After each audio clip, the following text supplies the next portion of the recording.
Hey, what is up, guys? What is going on? How are y'all doing? This is my 2008 Yamaha Grizzly 700. And just a couple days ago, it is that good old milestone that I have owned this machine for 6 months. That's correct. I bought this thing on September 10th last year, and March 10th was just a couple days ago. And I wanted to film this video earlier, but one, I forgot, and two, I just didn't really have time. A lot of change of plans, so I'm just gonna want to make this pretty short, pretty quick, and my 6-month ownership, things I like, things I don't like, why I bought it, stuff like that. Now first, if you guys haven't noticed, I did put new tires on this thing. These are from Polaris Explorer 400. There are 26 812 here on the front, 26 912. I was gonna buy ITP Mudlight 2s, but why spend $300 on tires when you got some used ones that are perfectly fine? They're not really dry rotting or anything. They got a ton of tread, so I'm gonna run these down. All right, now why did I buy it? Well, I don't know really why I bought this thing. I just kind of started getting drawn to Grizzlies, especially this generation. When they first came out with the 686, I just kind of started really liking these machines, and eventually I ended up wanting one, so I bought one. Now, why did I choose this specific model? Well, I wanted a 700, and I wanted the power steering.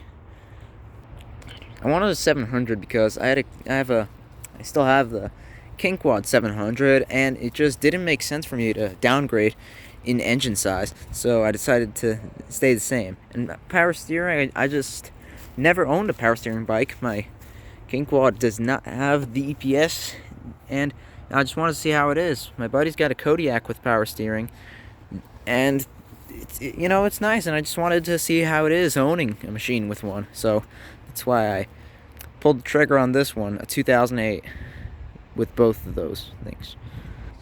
Now, in my King Quad versus Grizzly comparison, I went over mainly of the things that on the top, that you see on top, like storage boxes, the fuel spot where you fill up your fuel, and the screen area. But in general, that's not what makes a quad a quad. It's really the powertrain and the power and the clearance and just its capabilities. So I really want to talk about that. And I really bought this quad especially for the handling and the capability. It's really capable. This has 26-inch tires, so it has half an inch more ground clearance than stock, but plenty of clearance, arch control arms. It truly feels like such a capable machine. Even on my first ride at AOAA, I was running this thing crazy. I was already getting way too comfortable with it. And, it's just that's what I love. I love the feel of it. I love the super capable, awesome feel that these Grizzlies have. And, that kind of made me want one. I haven't driven one before this. This is the only Grizzly I ever drove. And that's the thing. I just wanted something that was super capable. And I've seen a lot of online reviews of how people love these things, so I decided to get one myself. And the comfort. I went over this in a YouTube short, but this suspension is long. It's mounted to the lower control arms in the back and in the front as well. A lot of manufacturers put it to the upper control arm.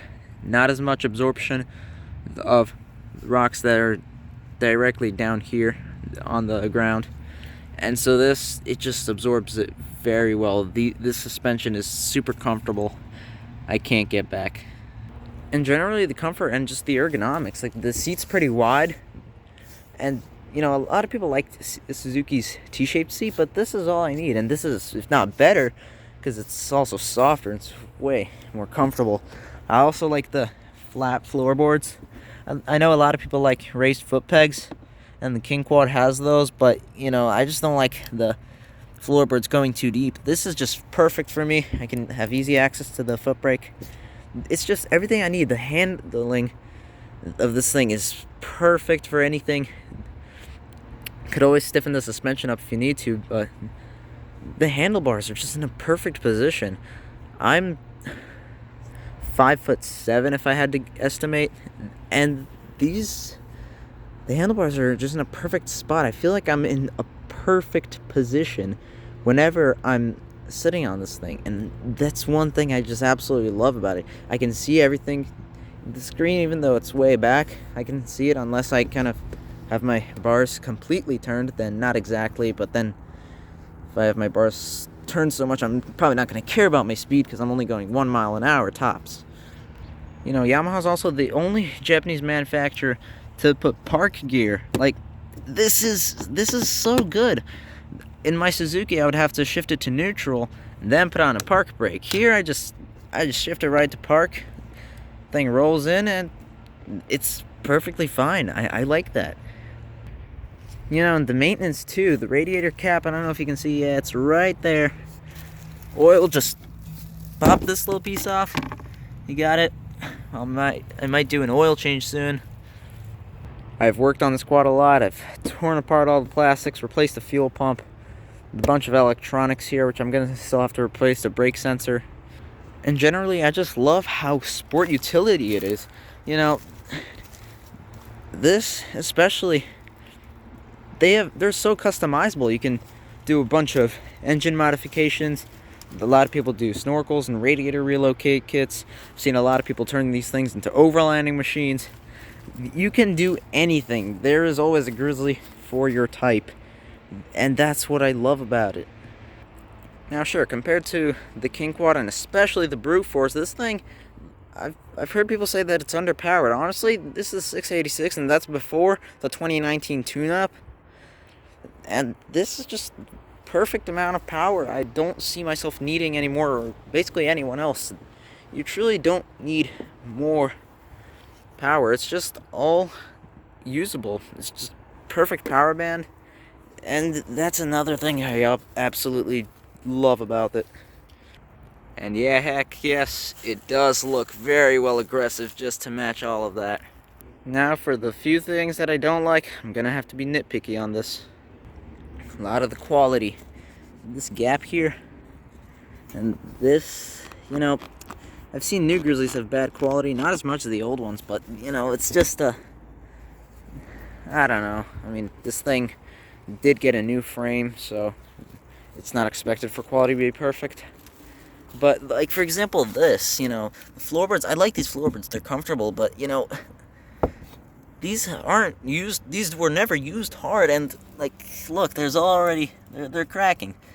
It's especially a problem on the Grizzlies, which the easiest way to solve it is to get skid plates that overlap under here on the floorboards. Or a lot of people just replace these completely, but if you replace the floorboards with metal ones, you don't have as easy access to your oil, and you got to take the floorboard off. So honestly, skid plate would probably solve that, no problem. The battery placement is another thing that's really good but really bad. I mean, you just take this, pop this cover off to reveal your battery, which is right here. Which, you know, it's good because it's near the front of your quad, so if you want to mount a light bar here, you know, the wiring's pretty easy to do. But then again, if you want to take it off, you got to take the whole rack off. And especially for someone who stores his stuff outside, then it's not that easy. I'm going to have to take the rack off and take the battery out in the winter when it gets cold, so it doesn't ruin the battery. But also, since we're here, intakes, for example, the engine air intake is like somewhere under here. CVT intake is right here. I'm pretty sure this is the CVT exhaust as well, but I haven't heard much. I'm not sure. Either way, it's in a really safe spot. And I've also heard a lot of people complain about the air filters, especially on the newer ones. I don't think I've seen people have problems with the older ones, but that's because the air filter's under the seat and apparently dust gets in. But just do the airbox mod or put a new seal in it, and you're all good. Another thing that I'm really going to have to be nitpicky on, which doesn't bother me much, is the four-wheel drive switch. Like, a lot of people love this, and I do too, but you know, it goes pretty far back. It's hard to get your thumb here, especially if you have short fingers, to get into four-wheel drive. And now in Suzuki's, you just flip the lever, and that's your diff lock. I mean, well, here you got to flip your lever, and then you press your diff lock button, which is even further of a reach. Like, you can see, like, my hands are not very comfortable doing that. You got to press that, flip the lever, put it back in two-wheel drive. You know, another thing that isn't a deal breaker, but sure would be better to just move this back at least. I don't know. Now, how has my experience been? So I bought this thing, 3,000, oh my gosh, 3,430, no, 3,634 miles. Oh crap. Now it has 3,677. So that's not really much. Only 43 miles in the span that I've owned it. Truly isn't that much. But it's mostly been reliable. I however have had to do a couple things because, you know, every machine has its common problems, and pretty sure 2008 was one of the, if not the least reliable year for this 3rd gen Grizzly. And so, you know, I've just done a couple things, a couple sensors. I did do the fuel pump, just in case at least. I'm gonna have to do the brake sensor, as I mentioned earlier, which, you know, all minor things, but just common problems. I guess regular maintenance. So, but at the end of the day, it's probably my favorite machine that I've ever owned. You know, the looks, the classiness of it, the reliability, the handling especially.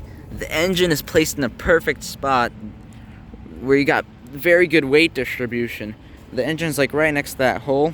Suzuki puts it a little bit more forward. Some manufacturers like Can-Am and Arctic Cat, they make the cylinder face back.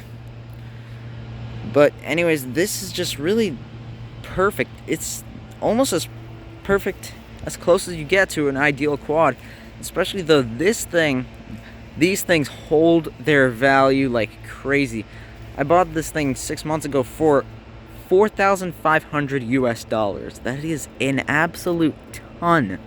These things hold their value like crazy. It was a 15-year-old quad, which had a frame rebuild, which it's still one of the better deals that I was able to find, which since I picked up an older model instead of like a 2014 or a 2015. Anyways, that is basically all I have to say. Nothing really, I don't really have many other words to say for this, other than it's been so great and really hard to find something bad about it. I do have a couple really nice trips planned for this year, so stay tuned and hope to see you guys soon. Peace out.